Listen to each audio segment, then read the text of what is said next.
Now, to all the stakeholders keenly monitoring what is happening in Malaysia, I emphasize that Malaysia is open for business. Prime Minister Muhyiddin Yassin tells the world Malaysia's state of emergency is not a military coup and there won't be elections until it's over. Pastry chain 12 Cupcakes is fined nearly $120,000 for underpaying its employees. And some WhatsApp users are quitting the app over privacy concerns, but should you? We'll talk about the policy change and what it means for your data. Welcome to The Big Story, coming to you live from the Straits Times newsroom. I'm Olivia Quay. You can subscribe to the Straits Times channel so you never miss a single episode. A state of emergency declared in Malaysia this morning to tackle the COVID-19 outbreak. The country has recorded more than 2,000 new cases daily for the past week, and its healthcare system is on the brink of collapse with over 28,000 active cases. In a special broadcast today, Prime Minister Muhyiddin Yassin assured Malaysians that there will be no curfews or military rule. There will also be no parliament or state assembly sittings for the duration of the emergency. But Mr. Muhyiddin said that when the emergency is lifted, a general election will be called. The state of emergency is set to last until August the 1st. In facing these challenging times, this period of emergency will give us much needed calm and stability, as well as enable us to focus on economic recovery and regeneration. We remain committed to good governance in these times, and we have a robust and dynamic regulatory ecosystem. We must remember that the government has a six-stage strategy in place for economic recovery since March last year and were incorporated in the budget 2021. Continued stability, of course, will enable us to sustain and build upon the economic recovery trajectory we have been working hard for since last year. Well, this is what the emergency entails. While it's set to be in place until August 1st, it can be lifted earlier if an independent committee recommends that the pandemic is under control. Civilian government remains in place, meaning there won't be military rule. Government services and economic activities will continue as well. The King can make decrees under the emergency order, like ordering the government to take over private healthcare facilities to relieve strain on public hospitals. The Straits Times' Malaysia Bureau Chief Shannon Teo is here to share more. So Shannon, a 2-week movement control order will be imposed in 5 states and 3 federal territories from tomorrow. So how is the emergency order meant to work parallel with the MCO if the state of emergency was indeed called to fight COVID-19?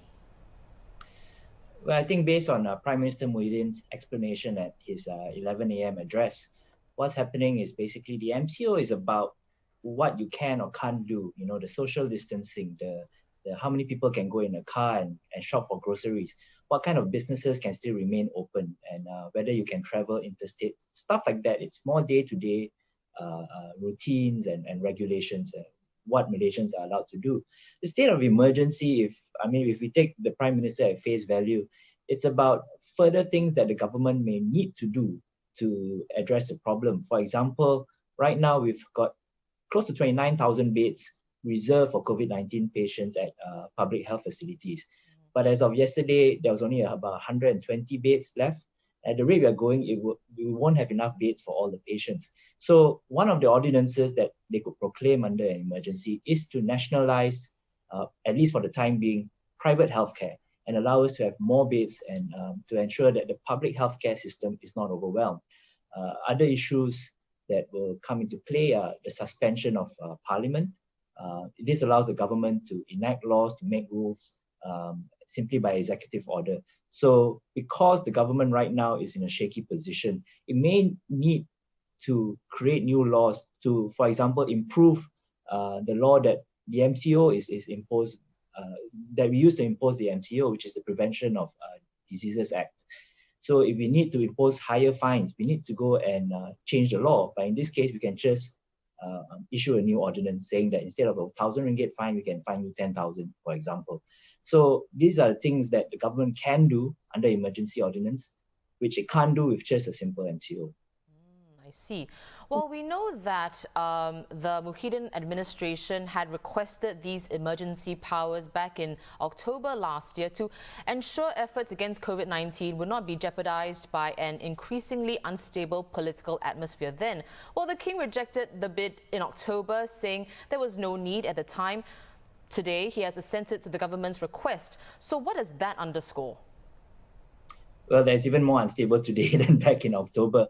I think if you're following the political news, 3/4 of UMNO divisions have resolved to cut ties with Bersatu, and UMNO is the biggest party in government right now. If they leave the government, obviously Muhyiddin is deprived of a majority.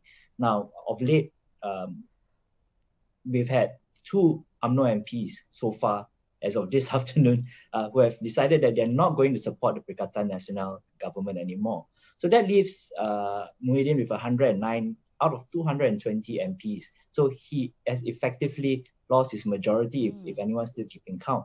But he won't have to pass any laws in parliament. He won't have to face any kind of vote right now because he has the emergency declaration. So his government will remain unless someone can gain an audience with Agong and tell the Agong, well, I have more than 109 or more than 110, and you should make me prime minister instead. That's pretty much the only path that any challenger has right now. Right. Well, Mr. Muhyiddin said that he will hold, or he is committed to holding a general election as soon as the COVID-19 crisis is under control. So, off the back of what you just mentioned, what are his critics saying now, when it comes to, invoking this state of emergency as being politically motivated? Well, that's exactly what the critics are saying, that this is an emergency not for fighting COVID, but to ensure that Muhyiddin's government remains in power. So there are some jokes going around about how in '69, we called an emergency to fight against the race riots, to ensure peace in the country. Later on, we had some level of emergency to fight the floods in the East Coast. Today, we are only calling an emergency to save Muhyiddin's government. That's the only reason why. Of course, this is what the critics are saying. But I think generally there's an acceptance that we can't have a general election right now. And because UMNO is agitating to break up the government, how would you ensure that there aren't elections? So for Muhyiddin's government, they feel that the only way is to ask for an emergency. Some might argue and say that, well, we should just convene parliament, have a confidence motion, and see who really can govern at that point. It might be that some of the UMNO MPs finally do support Anwar as prime minister, and Anwar might have the numbers. I mean, I think what people want is that we exhaust all the other options before going to emergency. That an emergency must be a last resort. We have laws, we have various institutions. People are saying that the MCO managed to reduce the number of cases last year. What's different this year? Why is it that the MCO can't work again? Why do we need extra rules or powers to ensure that the cases drop? So there is a lot of criticism of the move. Obviously, the government feels it's necessary, but at the rate we're going, the proclamation of emergency today, it is going to be an election issue when elections are finally called. Muhyiddin is promising that when the emergency order is lifted, there will immediately be an election so that the people can finally choose their government. So I expect that whether the rightness or the wrongness of the emergency is going to pop up at the election.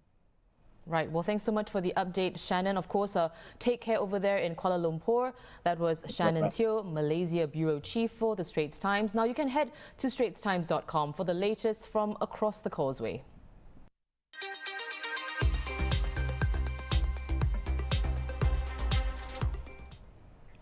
Back home, 17 new COVID-19 cases confirmed today, all imported for the 4th straight day and placed on stay-home notice or isolated on arrival in Singapore. More details on each of the new cases will be released later tonight. According to the latest graduate survey by Singapore's 5 polytechnics, fresh diploma grads had a harder time finding jobs amid the hiring slowdown due to the pandemic. 87.4% found permanent freelance or part-time jobs within 6 months of graduation last year, a drop from 90.7% in 2019. Meanwhile, the median gross monthly salary among graduates in full-time permanent employment remained at $2,400 last year. Homegrown pastry chain 12 Cupcakes has been fined almost $120,000 for underpaying 7 of its foreign employees back in 2017 and 2018. The chain was founded in 2011 by radio DJ Daniel Ong and former model Jamie Teo. Although the offences occurred after the now divorced couple sold the business, they are facing similar charges.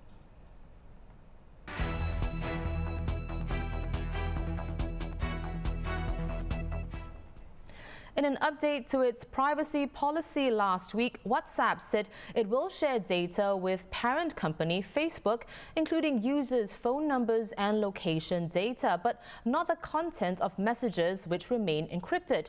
Now, the changes are effective from February the 8th. Decline the new policies and you won't be able to use WhatsApp at all. So if you're one of WhatsApp's 2 billion users, will this make you jump to another messaging platform? Well, let's hear more from Dr. Stanislav Protasov, co-founder and technology president of global tech company Acronis. Welcome, Doc. So, how did you feel when you first heard about, WhatsApp's changes in its privacy policy? I think it was expected because Facebook paid a lot for WhatsApp, almost $20 billion. And basically, they need to monetize it somehow. And Facebook actually collects a lot of user data themselves. So it was just a question when WhatsApp will become collecting more user data as well. Because if you are using free service or free product, then basically it means that the product is you, right? So your behavior, your data is what the company gets in return to the service. Perhaps Facebook users will not be so bothered by this development, but is this WhatsApp case any different from other entities that have collected user data, that are collecting user data? You probably have in mind some other messaging applications. And definitely different applications gets the different set of data. WhatsApp, even with this new policy, is not like the most greedy for your data messenger. For example, WeChat collects more. However, other alternatives like Telegram, they do collect as well some data, but way less than WhatsApp. Telegram, for example, collects mostly your contacts data and your personal data like phone number and email address. But there is open source alternative, which is called Signal. And just like yesterday, Elon Musk was mentioning in his Twitter Signal, and they see immediate reaction, a lot of people downloading it. Signal does not collect pretty much no information except for your mobile number. That's it. So you have alternatives. You have to choose whether you want to get tailored ads somehow from businesses, or you want to stay open source and be as private as you want. Right, so you mentioned Signal as well as Telegram, and these are the messaging apps that have already seen a sudden increase in demand because people are moving away from WhatsApp. So do you think this will spell the end of WhatsApp, or do you think users may not care? Well, frankly, I think it means pretty much nothing to WhatsApp.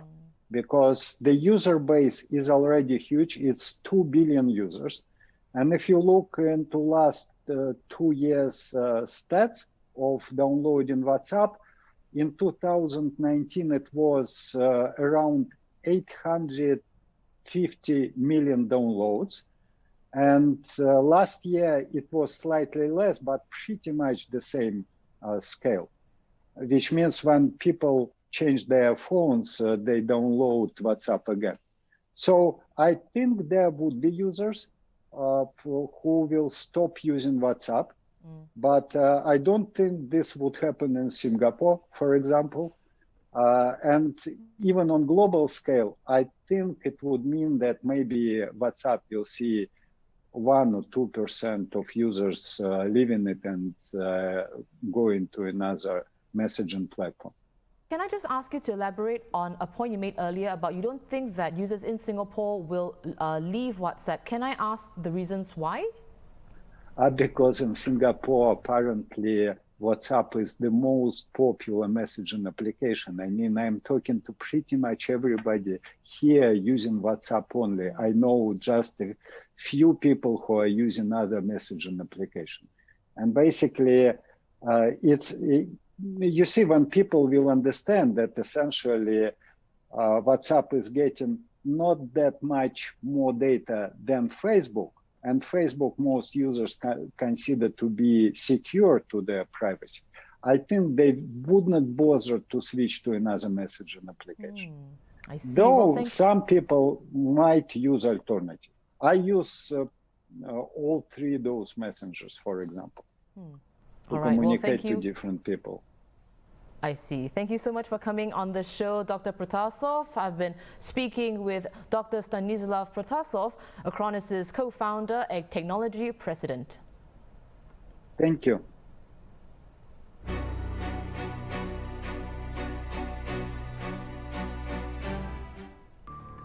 A quick look at the global headlines before we go. House Democrats formally introduced an article of impeachment against President Donald Trump for inciting last week's attack on the Capitol. This move setting up a vote on impeachment tomorrow that they have the votes to win. The Democrats also introduced a resolution calling on Vice President Mike Pence and the cabinet to act to remove Mr. Trump, seeking to pass it by unanimous consent, which Republican lawmakers blocked. That resolution will go to the House for a vote later today. Indonesia's transport ministry said the crashed Sriwijaya Air jet had passed an airworthiness inspection last month on December 14th. The plane flew 5 days later with no passengers and then resumed commercial flights on the 22nd.